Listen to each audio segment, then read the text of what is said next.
हरियाणा के किसान प्रदेश की पहचान हैं और प्रदेश के किसानों की आय में इजाफा हो, इसके लिए प्रदेश की मनोहर सरकार लगातार काम कर रही है। मनोहर सरकार की तरफ से लगातार किसान मेले या कैंप और शिविर लगाकर किसानों को जागरूक किया जा रहा है ताकि किसान प्राकृतिक खेती की ओर रुख करें। न सिर्फ फसल का उत्पादन अच्छा हो, बल्कि जहर मुक्त खेती से किसानों और आम लोगों को भी फायदा हो सके। वर्तमान में ऐसे अनेकों किसान हैं जो प्रगतिशील किसान बन चुके हैं। उन्हीं में से एक हैं पलवल जिले के रिटायर्ड अध्यापक अतर सिंह शास्त्री। शास्त्री जी पिछले 4 सालों से 2 एकड़ जमीन पर फल और सब्जी की प्राकृतिक खेती कर रहे हैं और स्वच्छ फल और सब्जियां लोगों तक पहुंचा रहे हैं। मेरा नाम अतर सिंह शास्त्री कहते हैं मेरे से। और मेरा गांव जल्हाका यहाँ से लगभग 3 किलोमीटर है। और मैं जल्हाका गांव जिला पलवल का यहाँ बलई फार्म पर अपना ऑर्गेनिक खेती कर रहा हूँ। ऑर्गेनिक क्या, एक प्राकृतिक खेती कर रहा हूँ और इससे मुनाफा भी ठीक हो रहा है और सरकार का अनुदान भी मुझे मिल रहा है। इस तरह से मैं सरकार का भी आभारी हूँ और अच्छा कदम सरकार उठा रही है। तो आपका धन्यवाद, सरकार का धन्यवाद और ऐसे काम करने वालों का भी धन्यवाद। और इसके लिए हम आगे प्रगति रूप के रूप में ये काम करते रहेंगे और समय समय पर आगाह भी करते हैं लोगों को और करते रहेंगे।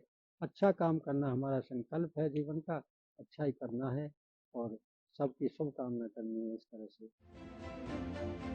प्रगतिशील किसान अतर सिंह शास्त्री का कहना है कि सभी किसानों को अब परंपरागत खेती को छोड़ देना चाहिए और फल फूल और सब्जी की प्राकृतिक खेती करनी चाहिए, यानी बागवानी को अपना लेना चाहिए। किसान अतर सिंह शास्त्री ने जानकारी देते हुए बताया कि मैं एक किसान का बेटा हूँ। मेरे पिताजी परंपरागत खेती किया करते थे। मैं उन्हें देखता था, बहुत ज्यादा मेहनत करते थे और लागत भी बहुत ज्यादा लगती थी, लेकिन मुनाफा उतना नहीं मिल पाता था। उन्होंने बताया कि वो अपने पिताजी को सब्जियों की खेती करने के बारे में भी पूछते थे, तो उनके पिता कहते थे कि जिस फसल की जानकारी नहीं, उसकी खेती कैसे कर सकते हैं। पर आज ऐसा नहीं है, वो जमाना बदल गया।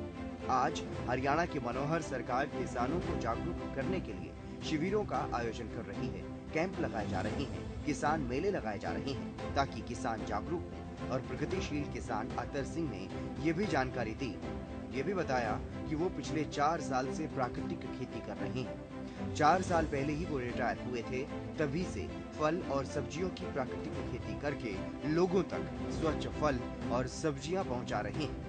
इतना ही नहीं, वो अपने खेत में किसी भी तरह के कीटनाशक का इस्तेमाल नहीं करते। वो प्राकृतिक तरीके से खुद ही कीटनाशक बनाते हैं ताकि फल सब्जियों में रोग न लगे।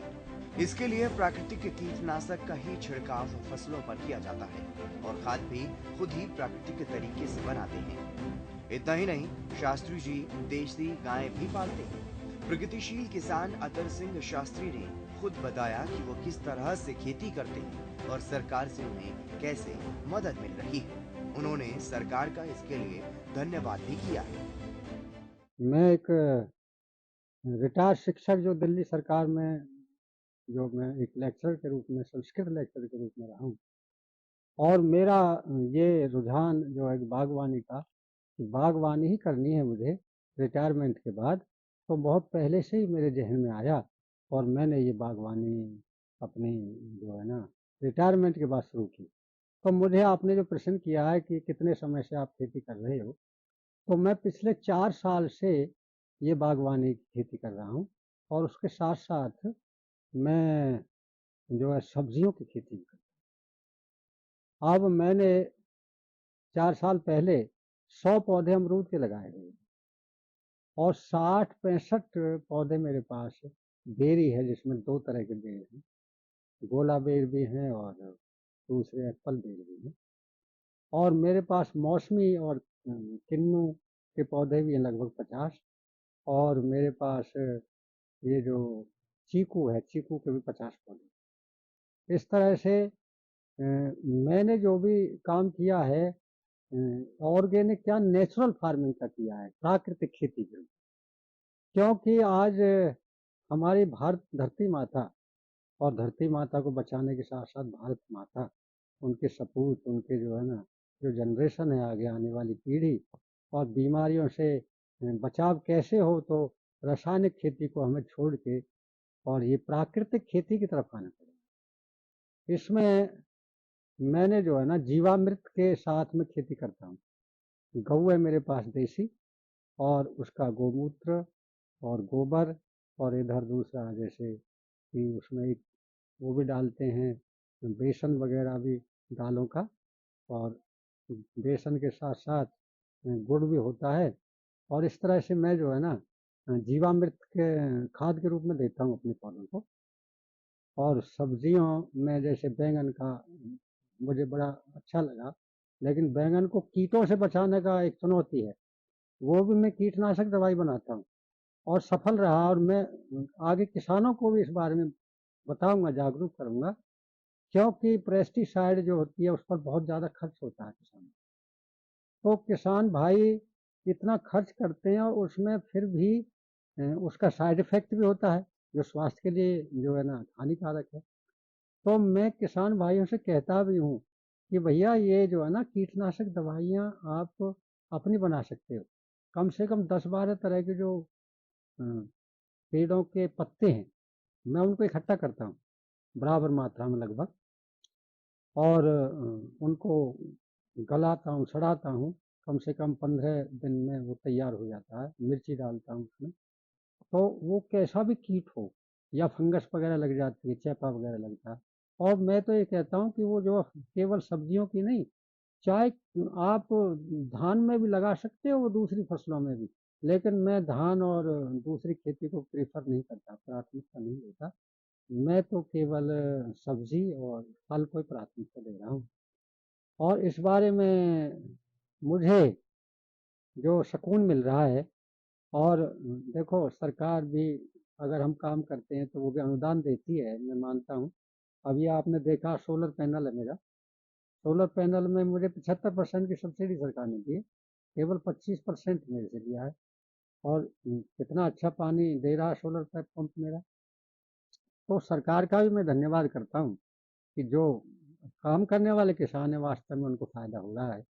और भाई प्राकृतिक खेती, हमारी धरती माता, भारत माता, ये दूषित होने से बचे, तो ये दूषित होने से बचे, इसकी पवित्रता बनी रहे, तो ये मेरा संदेश भी होता है दूसरे किसानों को। मेरे पड़ोसी भाई क्या करते हैं कि कई बार जो खरपतवार होता है उसमें आग लगा देते हैं, जैसे फसल का अवशेष बचता है।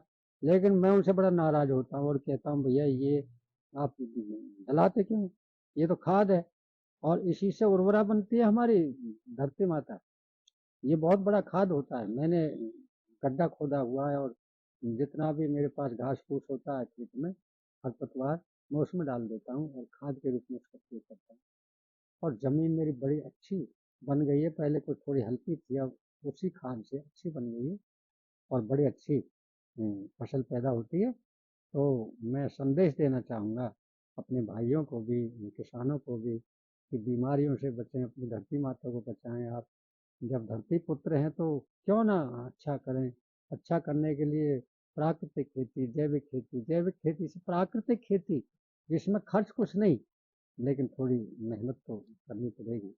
इस तरह से मैं आपका धन्यवाद करता हूँ। और मैं तो, मेरा ये संकल्प है कि आगे भगवान मुझे ताकत दे, इसी तरह से मैं काम करता रहूं और ये संदेश भी दूं कि जिससे हमारे भला हो सभी का।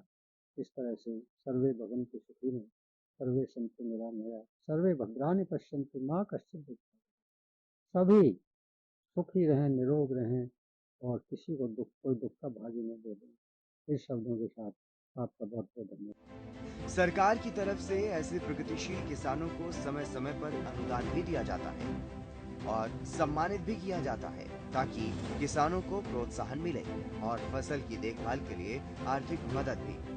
प्रदेश के अन्नदाता समृद्ध हों, उन्हें किसी तरह की कोई परेशानी ना हो, इसके लिए प्रदेश की मनोहर सरकार कोई कोर कसर नहीं छोड़ रही।